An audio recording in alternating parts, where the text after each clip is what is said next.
And about a year after that was when I started Cabo, which is my love letter to Africa. And I feel like it's the full circle of things because being from a Caribbean African household, growing up in a Black American community, living in Europe, I feel like I saw all the different facets that you can really see of the African diaspora, but no Absolutely. place felt quite as right and nurturing as being on the continent.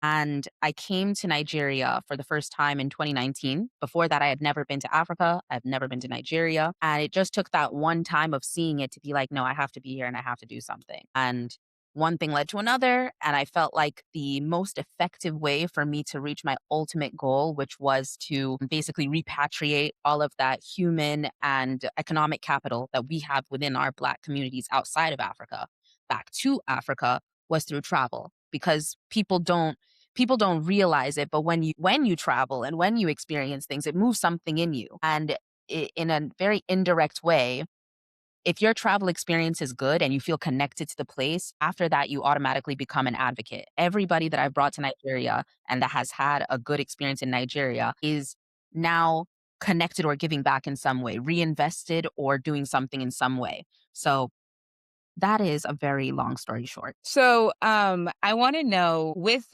Cabo, right? Cabo. Cabo, yeah.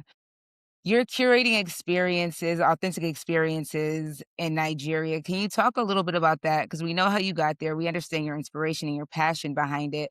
But now that you're settled in and you're there, what is the mission behind Cabo and what you do on a regular basis?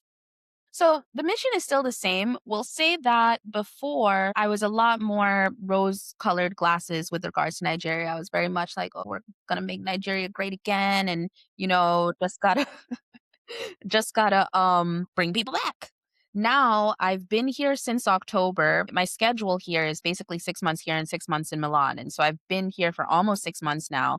And that's definitely, as the Nigerians would say, shined my eye a bit. Like I'm Okay. more of a realist in the fact that this is obviously a very flawed country and a very flawed environment.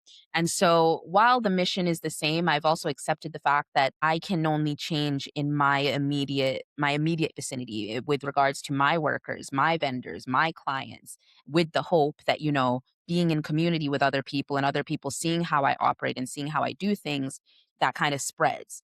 And so I'm very much approaching it from looking at the details and looking at the smaller bricks to then build on that because I realized that I couldn't just change the country by myself.